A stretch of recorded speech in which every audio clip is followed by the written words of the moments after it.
Within 43 days, Democrats in Congress shut down the government of the United States in an attempt to extort American taxpayers for hundreds of billions of dollars. Today, we're sending a clear message that we will never give in to extortion, because that's what it was. That's President Trump as he ended the longest U.S. shutdown in government history, signing the funding bill passed by both chambers of Congress last night. House lawmakers voting 222 to 209 on the spending package, which funds government through January 30th. It does not include a resolution on the Obamacare subsidies, which, of course, was the issue Democrats refused to budge on, bringing operations to a screeching halt more than a month ago, 43 days. House Democrats tried attaching a 3-year Obamacare subsidy extension to the legislation, but it failed. House Minority Leader Hakeem Jeffries told colleagues the fight is not over. House Democrats will continue to fight to address the health care crisis that Republicans have created. And House Democrats will continue to fight to extend the Affordable Care Act tax credits for tens of millions of Americans. This fight is not over. We're just getting started. Joining me now is Texas Congressman Pat Fallon. Congressman, good to see you. What a week, what a month. Your reaction to all of this? You know, just hearing Hakeem Jeffries, Maria, I have to tell you, he's just a performative clown. To say that there's a healthcare crisis and it was Republicans doing, Democrats passed the ACA. Democrats also passed these tax credits in 2021, and they're the ones that put the 4-year sunset on it, not Republicans, and have premiums gone up or down since the ACA was passed? And they've more than doubled. This is the Democrats doing. So to sit there and try to reflect the mirror on Republicans is just it's ludicrous, and it's very dishonest. I'm glad the government shutdown is over. Yep. Go ahead. Sorry. No, you go ahead, please. Well, I'm glad the government shutdown's over, but this is all at the end of the day was because Chuck Schumer is terrified of a Democratic primary challenge from AOC. This was a fight for picking a fight's sake. It made absolutely no sense. Yeah, I mean, it felt like they just really want to fight President Trump. They're trying to do whatever they can to create chaos and stop the agenda. I'm with Luke Ball today. And Luke, would you agree with that? Jump in here, Luke.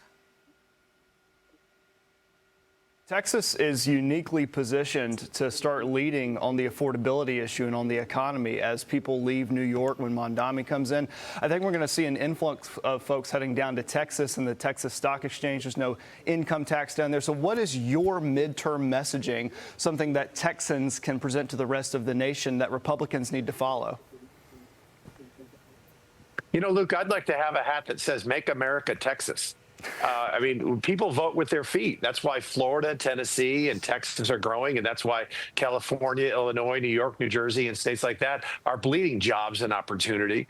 And it's because we're leading, because we have limited government, low taxes, reasonable regulation. That works. That's the Texas model, and we need to export it to more states. Well, it's interesting because, you know, you look at a major hirer like J.P. Morgan. And J.P. Morgan, largest bank, has more employees in Texas than it does in New York. And you know, you're seeing increasingly companies recognize what's going on in low tax states and why it's better for business. But I want to get your take on crime as well, Congressman, because Chicago crime has plummeted since Operation Midway Blitz began in September. Carjackings down 48%. Robberies, shootings, homicide, all down as well after President Trump focused on Chicago. It comes as a federal judge, however, is considering releasing hundreds of illegal migrants who were arrested by federal agents in Chicago. The National Immigration Justice Center is arguing that they were arrested in violation of a consent decree in state law. Meanwhile, a Mexican illegal is now in custody for firing shots at Border Patrol agents in Chicago's Little Village neighborhood. A local Chicago gang reportedly putting their own target on federal immigration officials. Congressman, your thoughts on Chicago?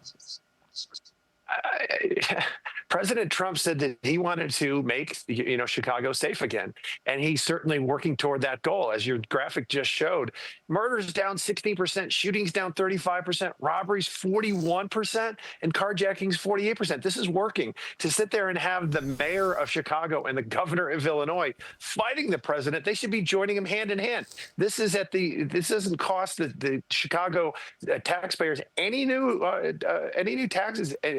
Any city taxes. It doesn't cost the state of Illinois. This is the federal government coming in and saying, we're going to make your city safe. Why wouldn't you accept that? I was on a city council in Frisco, Texas for 3 years. If Barack Obama had offered that to us, we would have taken it. Frisco's already a safe city, but to make it safer, why not? They're putting politics over the safety of their own citizens. So what they should be doing, the mayor and the governor, they should love their state and city in this country more than they hate President Trump. Yeah, well, look, I mean, New York voted for a socialist. New York City Mayor-elect Zoran Mamdani has confirmed that he will reach out to President Trump and the Trump administration before he assumes office on New Year's Day. Watch this. President Trump wants to speak about lowering the cost of living or delivering cheaper groceries like he ran on. I'm there to have that conversation. I will be reaching out to the White House and as we prepare to actually take office, because this is a relationship that will be critical to the success of the city. Congressman, you wrote an op-ed on FoxNews.com called "What Can a Former KGB Agent Teach Us About What's in Store for America?" Give us your take on New York City and more on this op-ed. The mayor-elect, as many communists do, Maria, as you know, they lie. He's a con man, and he's a charlatan. If he wants to make New York City more affordable, then he should embrace the free markets, because central planning isn't going to do it. And I have a prediction for you, Maria. This is a hot take. In 3 years, Mamdani will be the most hated politician in the United States, because the right already sees through his veil and his facade. But the left and the voters of New York City will see that they were all empty promises. He hadn't delivered on anything, and New York will be worse off because they elected him. Wow. Well, I mean, do you think he's actually going to pull off what he's promised? Because, Congressman, all the things that he's talking about, he doesn't actually have any authority to do, like free buses. He can't do that. I mean, all of this stuff is up to the state.